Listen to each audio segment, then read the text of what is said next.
Blackstone Pass lay like a scar through the northern Rockies, a long, cold throat of stone and timber where the wind howled without end. Even in spring, the peaks wore white crowns, and the valley slept beneath a silence so heavy it seemed alive. Pines leaned like sentinels, their dark needles whispering when the sun went down, and the river, wide, slow, and silver-gray, coiled through the canyons as if it carried secrets too old to tell. The locals said no man could stay long in Blackstone without hearing the land breathe, or the ghosts that came with it. A handful of cabins clung to the lower valley. Trappers, prospectors, men too tired or too wounded by life to head back east. Among them was a figure the rest spoke of in lowered tones, Elias Boone. Some called him the Quiet Giant. Others just said the man by the river. He stood head and shoulders above most, broad-shouldered and slow-moving, a man whose silence carried weight. His hair had turned to frost before its time, and his eyes were the color of distant rain. He came down to the trading post once every few weeks, never with company, never in a hurry. He'd drop a bundle of pelts on the counter, take his salt, coffee, and powder, nod to the old storekeeper, and walk out again. He seldom spoke more than a word or two, and when he did, his voice came low and even, like a rumble beneath the earth. No one knew where he'd come from before settling there, though rumors drifted. Ex-soldier, fugitive, maybe even a gunfighter. Folks liked their mysteries that way, especially in country where men disappeared like smoke. That spring, the valley changed. One gray morning, 6 riders thundered into Blackstone from the South Trail, dust rising behind them like a storm. They were called the Redbute Riders, a gang known from Dakota to Montana. Bank robbers, killers, and worse. They'd hit a stagecoach outside of Helena 2 weeks prior, shot the driver dead, and vanished into the high country with gold and blood on their hands. Now they were hunting a place to disappear, and Blackstone, quiet, remote, lawless, suited them fine. They rode into town with laughter and gunfire. Chickens scattered, dogs barked, and old man Weller, who ran the general store, ducked behind his counter as the gang reined up. Their leader, a tall man with a red kerchief and a scar dragging across his cheek, spat tobacco on the porch boards. "Fine little hole you got here," he said, his voice lazy and cruel. "Reckon we'll make it home for a spell." No one answered. The few townsfolk still around lowered their eyes and backed away. Blackstone had no real sheriff, just a young deputy named Marin, fresh out of Kansas and barely 20, who wore his badge like it weighed too much for his chest. He stood on the boardwalk, hand hovering near his revolver, but when the outlaw leader looked his way, Marin froze. "That's so," the outlaw grinned. "Good boy. Stay that way." The gang dismounted, swaggered into the store, and began to tear it apart for amusement, knocking over barrels, scattering flour, swigging whiskey straight from the bottle. Weller, hands trembling, tried to smile and ask what they wanted. They wanted trouble, that's all. By noon, they had the trading post under their boot, and the valley trembling. Elias Boone arrived that afternoon, leading a pack mule loaded with fresh pelts. He stepped through the doorway, quiet as snowfall, and paused as his eyes took in the wreckage. One of the outlaws leaned on the counter, smirking. "Well, look what the hill's coughed up. Ain't you a big one?" Elias said nothing. He slid his bundle of furs onto the counter beside the man and turned his gaze toward Weller. "Need coffee," he said softly. "And lead shot." The outlaw grinned wider. "You deaf, big man?" I said. Elias turned those gray eyes on him. They weren't angry, just cold. Cold like water that's run beneath ice too long. The smirk faltered. For a moment, no one breathed. Then Elias reached into his pocket, dropped a few coins on the counter, took his supplies, and walked out into the sunlight. The door shut behind him without a sound. Weller exhaled slowly, wiping sweat from his brow. Young Marin, who had been standing nearby, swallowed hard. "Who is he?" the deputy whispered. The old storekeeper leaned closer. "Elias Boone," he said. "Trapper. Lives upriver, past the bend. Don't talk much. Don't start fights neither." Marin frowned. "You think he'd back us if trouble comes?" Weller shook his head. "Boy, you don't want that man backing you or against you. You don't want to wake that mountain. He's quiet, but there's thunder behind his eyes. Outside, Elias hitched the mule, loaded his pack, and started back toward the timberline. The Redbute Riders watched him go, sneering and laughing. "Gentle giant," one of them said. "Bet he scares rabbits more than men." Their laughter followed him down the trail, but Elias didn't turn. His gait was steady, unhurried, his broad frame disappearing between the pines like part of the land itself. Night crept fast that far north. By the time the gang was drunk enough to start shooting bottles off fence posts, the river below was already rimmed with ice. The sound of gunfire echoed across the valley, startling crows into flight. Old Weller bolted his doors. The deputy sat on the porch of the jailhouse, staring toward the dark hills, wondering if the big trapper would come back if things went bad. He didn't know that trouble was already halfway there. By midnight, the gang's laughter had turned mean. They needed something to break, something alive. Their leader, Clay Rourke, leaned against the post rail, grinning through the smoke of his cigar. "Boys," he said, "what say we pay a visit to that big mute up the river?" He looked at me wrong. They rode out whooping, 6 shadows vanishing into the dark pines, hooves striking sparks off frozen rock. The moon was a thin blade above them, and the snow reflected just enough light to show the narrow trail winding toward the river. Elias's cabin stood where 2 ridges met, built of rough-hewn logs and stone, smoke from the chimney twisting faintly in the cold air. Inside, the fire still burned from earlier that day, and a tanned elk hide hung by the door. They found no man home, only his tools, his traps, his quiet. At first they just laughed, spitting on the floor, kicking over the table. Then one of them found a small wooden cross on the mantel, a name carved into it, barely legible, Clara Boone. The outlaw turned it in his hand, snorted, and tossed it into the fire. The others hooped. They tore down the bedding, smashed the rifle rack, ripped the hides from the walls. Rourke, smiling, struck a match and set fire to a pile of kindling by the hearth. The flames caught fast, licking up the dry bark, painting the logs orange. When they rode off, smoke followed them through the trees like a curse. Down by the frozen bend, where the river groaned beneath its crust of ice, Elias Boone was setting traps under the starlight. He heard the faint echo first, a horse's distant whinny, a man's laugh. Then came the faintest orange flicker reflected on the river surface. He turned slowly, his breath steaming in the cold. The fire's glow pulsed against the sky, and the wind carried the smell of smoke and pine resin. He stood there for a long moment, still as the mountains themselves, before he began to walk. The snow creaked under his boots. The night seemed to hold its breath.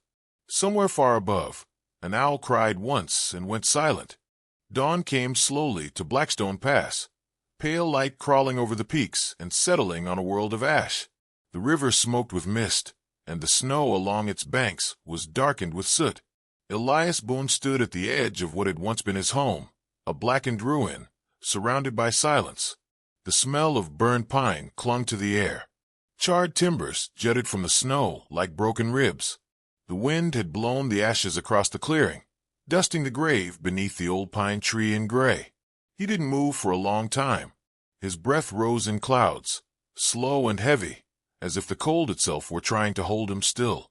The fire had eaten everything, his traps, his tools. Even the elk-hide coat Clara had sewn by the hearth 2 winters before. Only the stones of the chimney remained, half-collapsed, their edges cracked by heat. Elias walked forward, each step measured. He knelt beside the grave and reached for the small wooden cross that had once stood straight in the earth. It lay splintered, half buried under the ashes. His rough hands brushed away the snow until her name appeared again, carved in his own clumsy letters, Clara Boone, beloved. He set the pieces together carefully, pressing them back into the frozen soil. Then he rested both hands on the mound of earth and closed his eyes.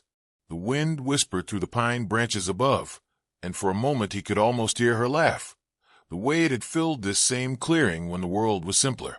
He'd built this cabin for her after the war, said he'd found a place where no one would ever come looking for blood. She'd smiled at him that day and said, "Then maybe we can start living." He had promised her peace, a quiet life among the pines, far from gunpowder and ghosts. But the promise was broken now, torn apart like everything else he'd ever built. Elias reached down and took a fistful of the burned soil. It crumbled in his palm, black against his skin. "I told you I'd never pick up that rifle again," he murmured, voice low as a prayer. "But I reckon I lied." The words hung in the cold like smoke. He rose, towering against the gray morning, and turned toward the valley. A faint trail of hoof prints cut across the snow, winding southward through the trees. He studied them for a moment, the muscles in his jaw tightening. Then he let out a long, steady breath and turned away. Not yet. Not today. By mid-morning, he reached town. The people of Blackstone moved quietly that day. Doors stayed shut. Curtains twitched. Everyone had heard about the fire, though no one dared say the name of the men who'd done it. Elias walked through the main street like a shadow carved from iron. His coat was torn, his face smeared with soot, his eyes unreadable. When he pushed open the door to the sheriff's office, the hinges squealed like something alive. Sheriff Wilkes sat behind his desk, a nervous man with thinning hair and too many regrets. He looked up and swallowed hard. "Boone," he said softly. "I heard. God help us, I heard." Elias didn't answer. He stood there in the doorway, his breath misting in the cold air. The sheriff rubbed a trembling hand over his mouth. "They rode out before dawn. Said they were heading for Redbute. You and I both know what they are. But listen to me now." He leaned forward, voice dropping. "There's 6 of them. Maybe more. You go after 'em, and they'll kill you. You know they will." Elias's gaze drifted to the window. Snow had begun to fall, flakes spinning in slow circles through the street. "I can't protect you, Elias," the sheriff said, his voice breaking into a plea. "And I can't protect this town if you bring hell down on it. Let it go for everyone's sake." Elias finally looked at him, and the sheriff went still. There was no anger in that stare, no heat, only something vast and silent, like a storm gathering on the horizon. He gave a single nod, turned, and walked out into the snow. The sound of his boots faded down the street.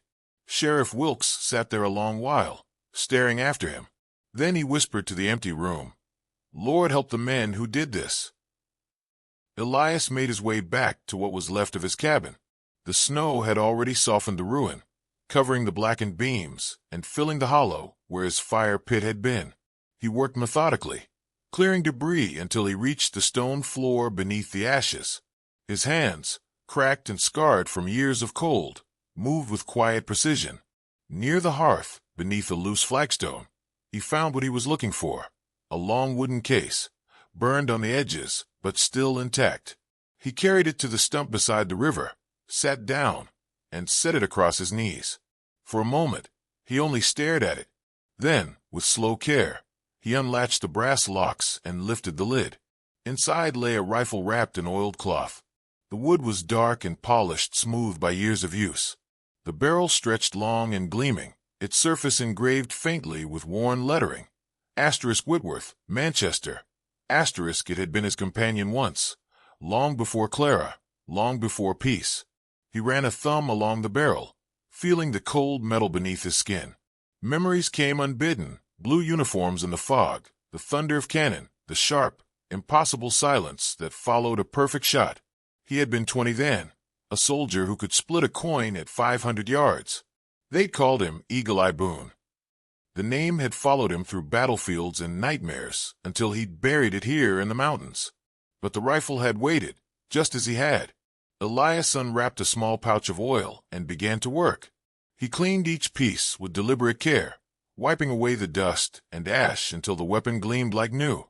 The rhythmic motion calmed him, the smell of oil and steel mixing with the faint scent of pine smoke.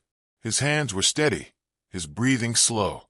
As the light dimmed, he sat back and loaded the rifle, one cartridge, then another. The click of metal on metal echoed through the clearing like a heartbeat.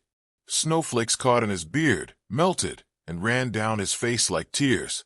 He set the rifle beside him and stared out across the river. The world was turning white again, soft and cold, as if it were trying to erase everything that had happened. But some things didn't wash away. Some things stayed. The wind shifted, carrying with it the faintest sound from the distant canyon, the cry of a hawk, or maybe just the echo of a man's laugh. Elias listened, and something deep inside him stirred. He thought of Clara's words again, from that summer years ago when he'd come home from war with eyes too old for his face. "Promise me," she'd said, her fingers tracing the scar along his jaw. "Promise me you'll never go back to that world."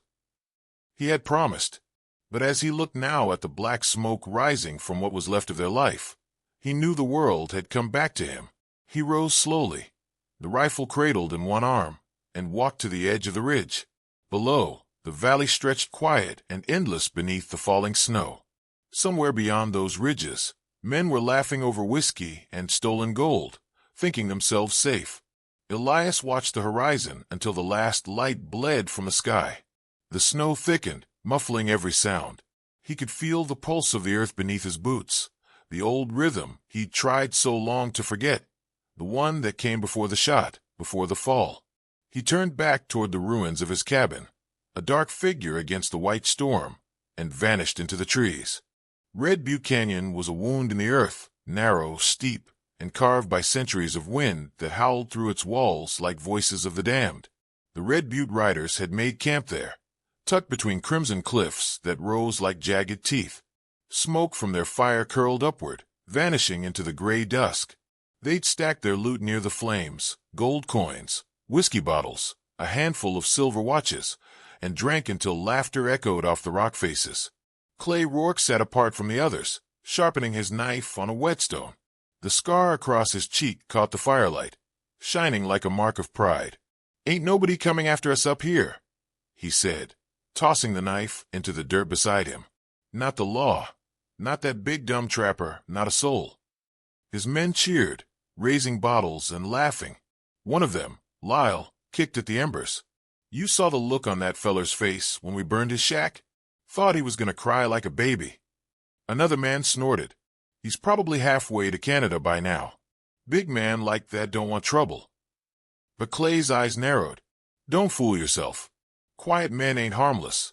They're just waiting." He didn't know how right he was.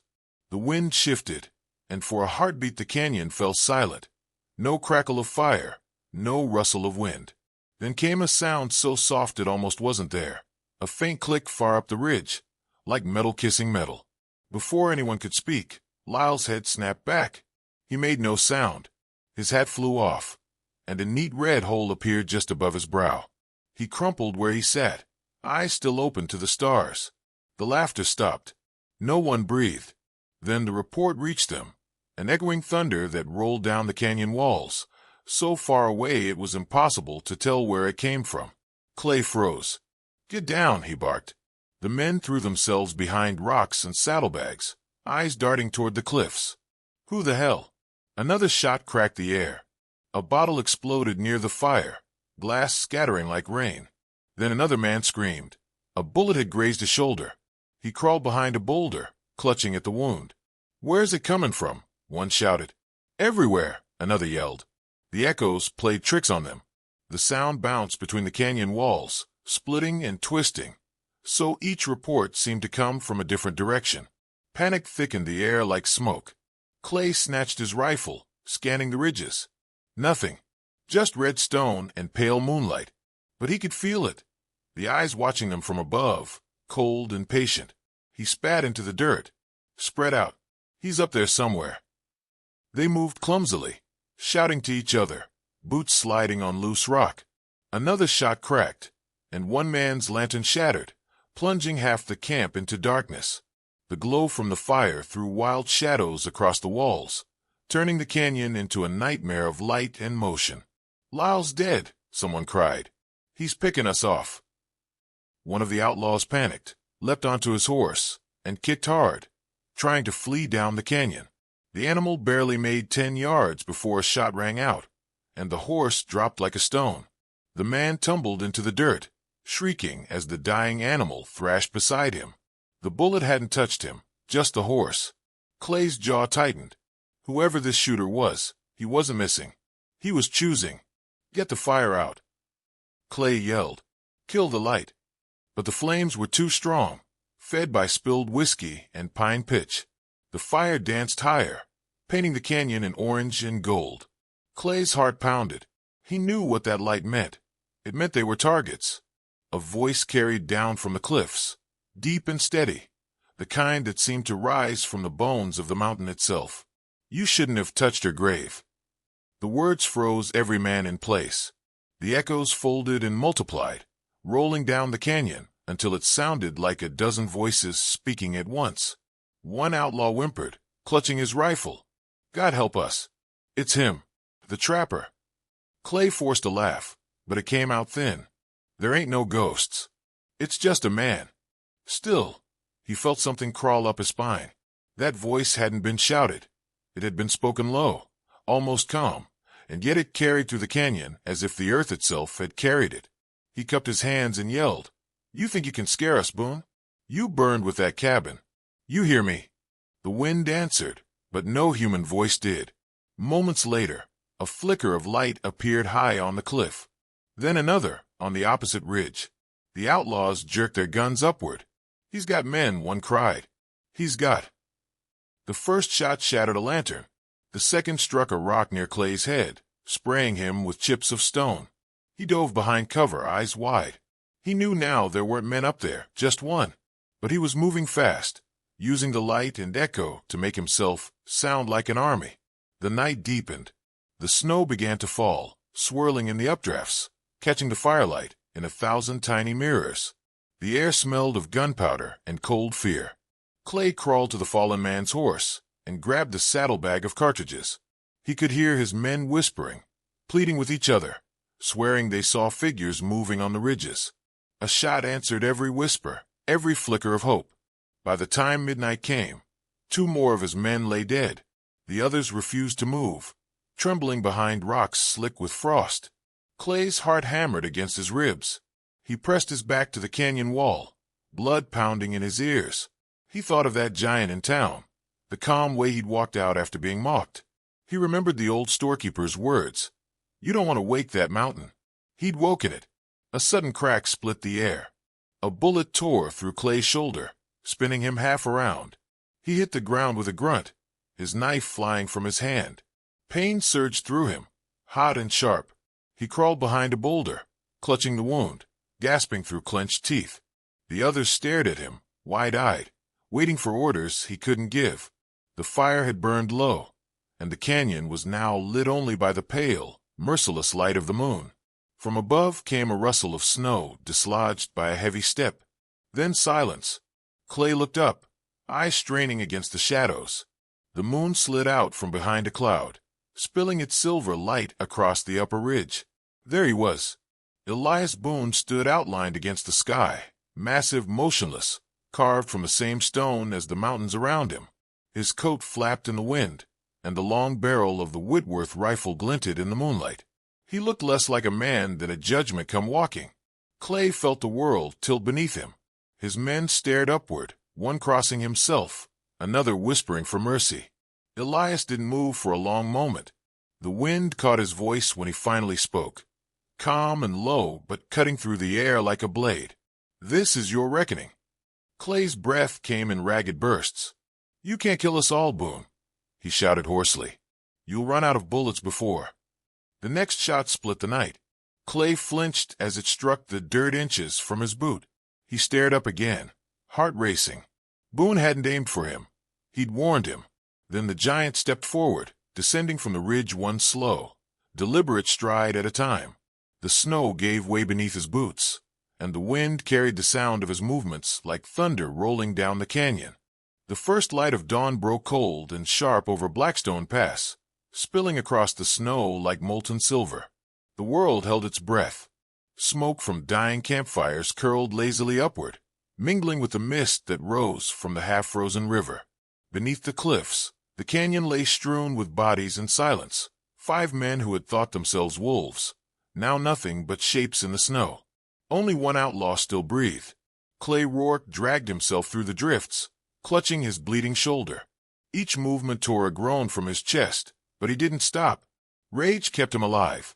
The rest of his gang had been picked apart in the night, like deer under a hunter's rifle, and still the giant hadn't shown himself. Not fully.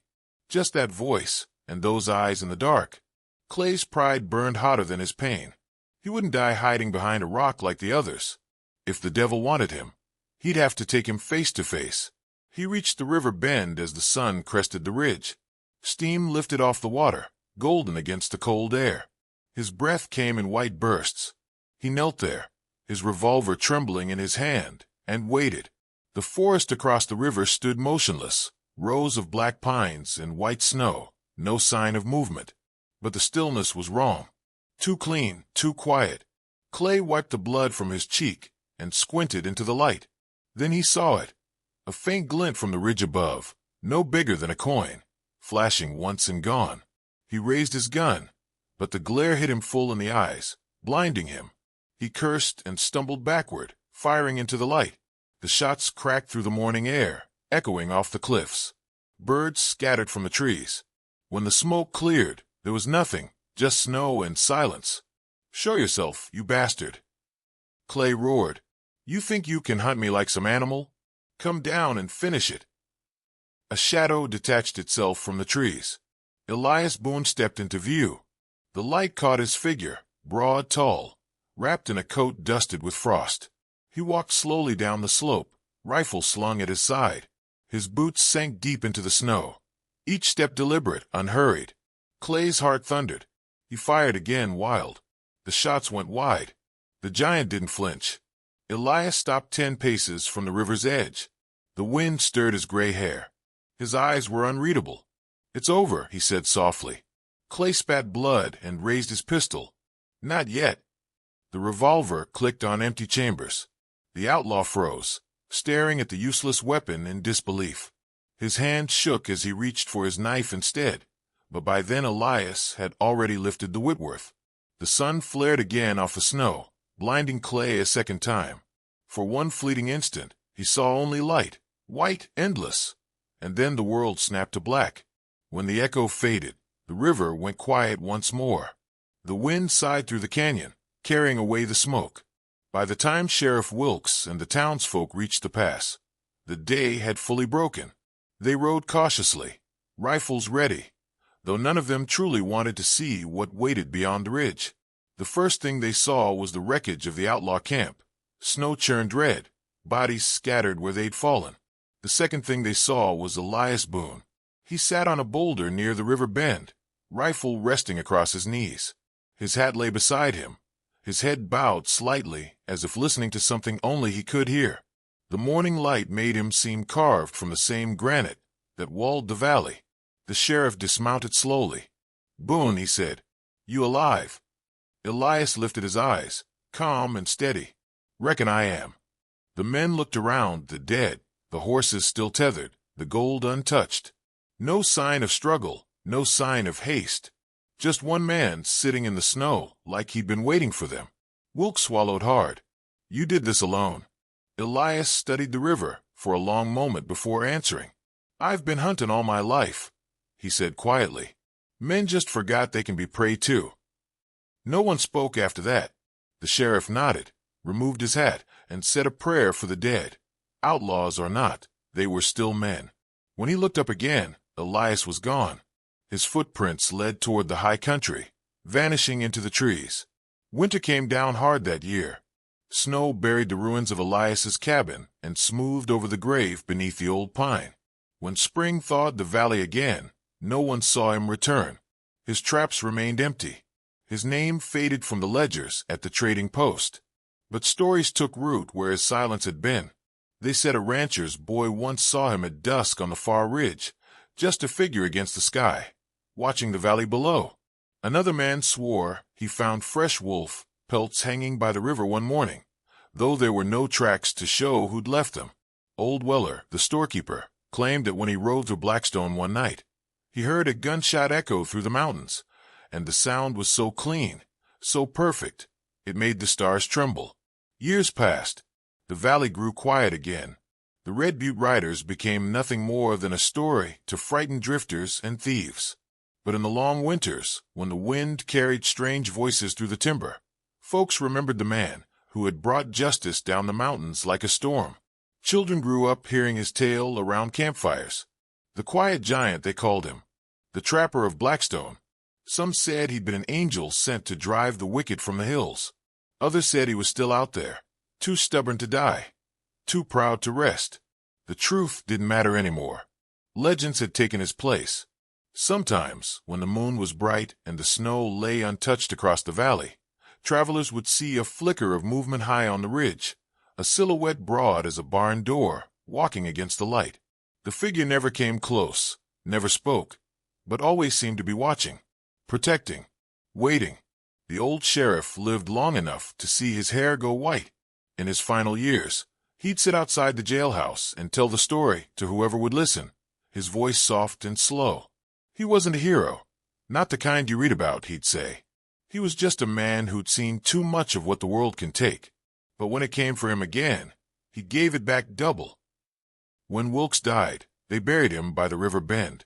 The preacher said a few words, and as the last shovel of earth hit the coffin, a hawk cried overhead, a long, piercing call that echoed off the cliffs. Some folks swore they saw a shape on the ridge that day, tall and still, before it turned and disappeared into the snow. Years rolled on. The mine came and went. The town dwindled to a handful of cabins and a rusted sign that no one stopped to read. But every so often, a trapper or traveler would spend the night in the valley and tell the same story to the next soul who passed through. They'd point to the peaks and say, "You see those ridges? That's where Boone walked. He's still up there somewhere, watching the land that took everything from him." When storms swept through, thunder rolling between the mountains, the sound was low and steady, like distant gunfire. The old-timers would nod and smile to themselves. "That's him," they'd say, "the quiet giant keeping the peace." And when the snow came down heavy, blanketing the world in white, the valley would fall silent once more. No footprints, no voices, just the whisper of wind through pine needles and the murmur of the river winding its eternal path through the canyon. They say the mountains remember,